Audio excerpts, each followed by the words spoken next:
Welcome back, chapter 48. Good news, Vic said as he joined Norrell in the kitchen and kissed her hello. My favorite kind, what's up? Henry told me today that the baby is going to be a girl. Norrell drew in her breath. A girl? She closed her eyes for a moment and pictured a closet full of pretty, pink, feminine outfits. Her arms crossed tightly in front of her body. She hugged herself and breathed deeply, then opened her eyes. Vic, would I be a terrible person if I told you that's what I hoped for? No, you wouldn't. And I know all along that would be your preference, he sniffed. What smells so good? Stuffed pork chops. He pulls her into an embrace, playfully dipping her backwards. Do you take care of me or what? We take care of each other, she said softly.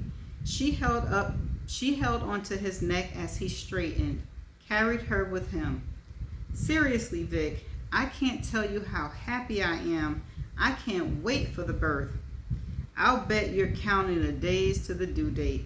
15 days to go. Cece brings little Regine with her to our partners meeting, and I always hold her and think that in a few weeks I'll be holding my own baby.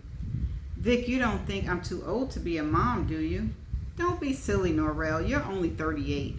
Some women are grandmothers by the time they're my age, and she ain't lying. Vic chuckled.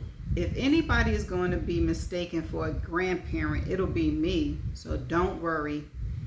We'll probably have to get a larger house, she said as she poured wine into 2 glasses. Between my office and the girls' room, the baby won't have a place of her own to sleep. She'll stay in the room with us the first few months anyway, Norrell. I think you might have allowed yourself to forget that we're not out of the woods yet. You must remember that the mother can still change her mind. Ooh, child. It's so much nicer not to think about that. You have to consider it, Norrell. Vic, why are you so suspicious? You almost talk as if you know the birth mother. And, calm it down, Vic. You letting some clues out. Of course I don't know her. Just wait for that rug to slide. But these things do happen, and women can swear up and down that she's going to give up her baby for adoption.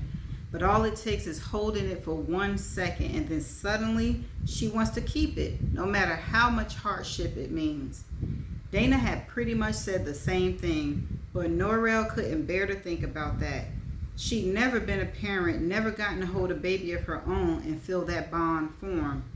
But she loved this baby like her own, and even if they didn't share any DNA, isn't it a good sign that in all this time she hasn't said a word about changing her mind, and now she's even sending messages through Henry about the baby's sex? She doesn't sound like someone about to change her mind to me. The baby is due in 2 weeks, Norrell. You can't tell me she didn't know she was having a girl long before now. That makes me wonder about her motives for telling us this late in the game. Norrell looked at him strangely. Clue number 2. Calm it down, Vic. She's smart. She ain't stupid. He sounded so cold, like he harbored an intense dislike for the birth mother. The only way that could be was if he had a personal acquaintance with the woman. Vic, I told you to be quiet because, but keep talking so we can get this secret out.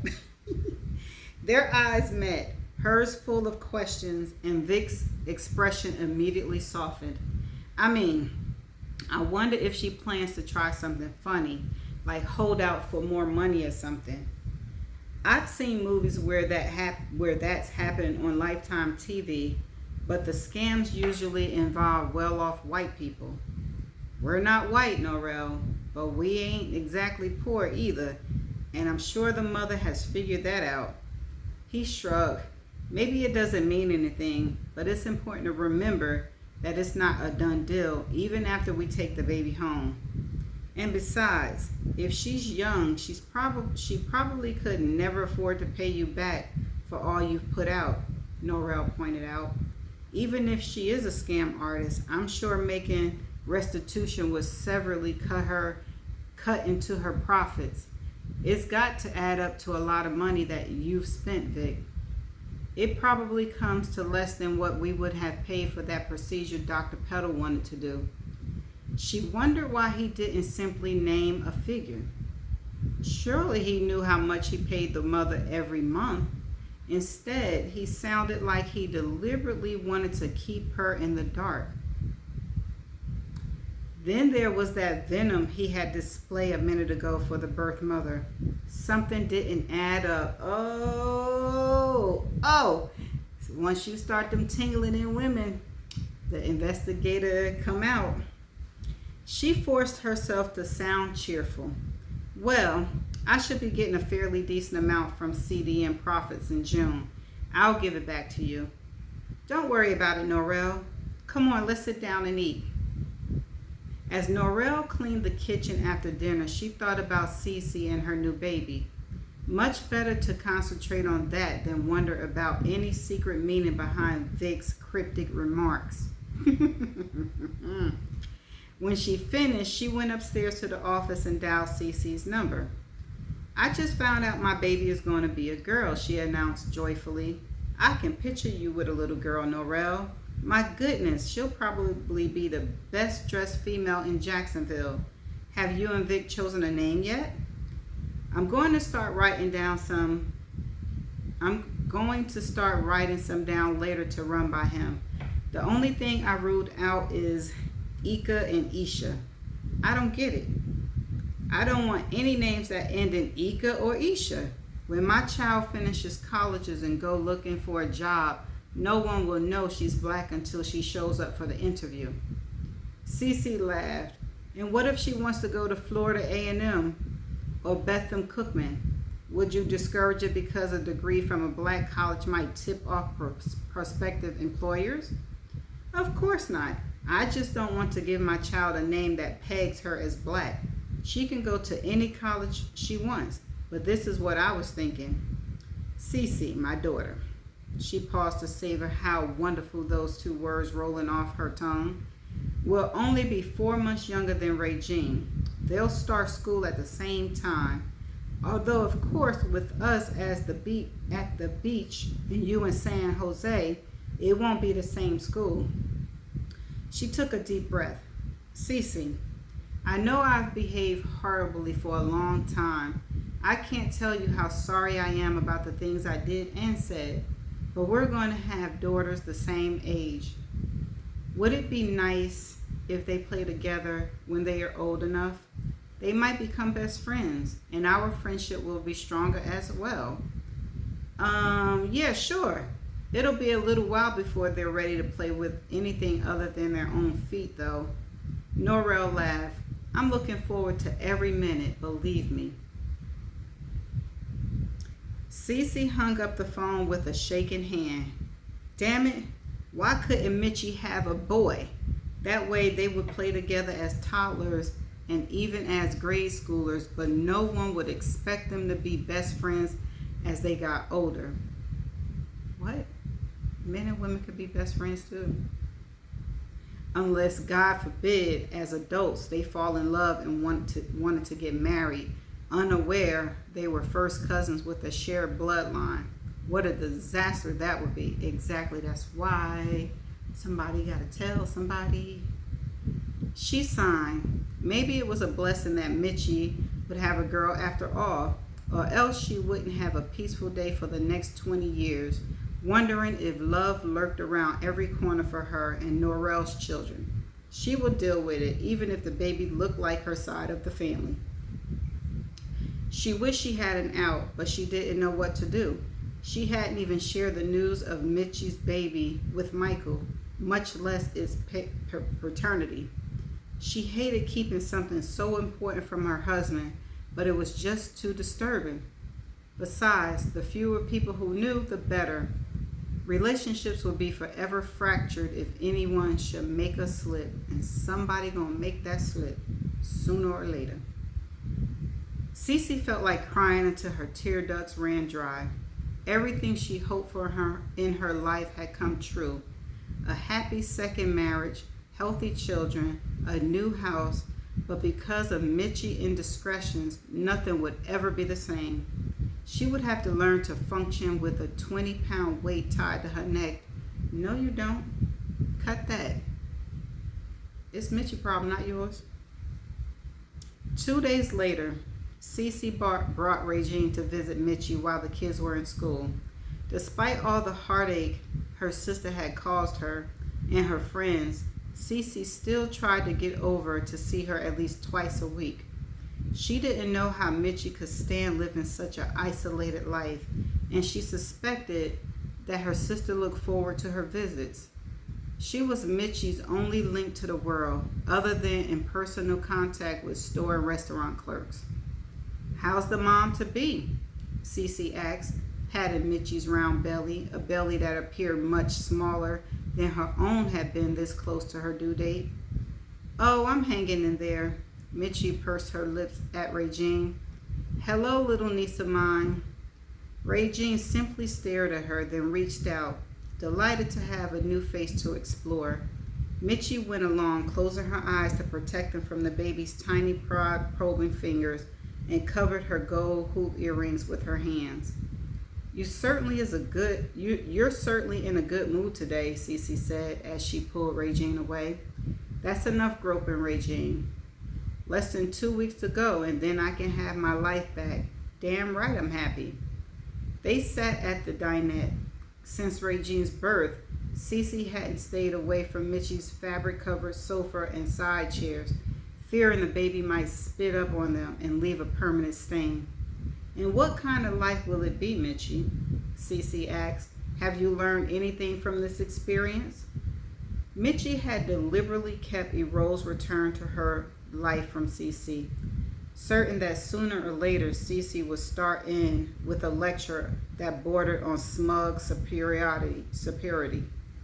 It might have taken almost 4 months, but she knew it would come. Time to come clean. "A great life. Ero wants to marry me." "Ero? I would have thought he'd have found someone new after all this time away from you." Cece saw no need for little niceties.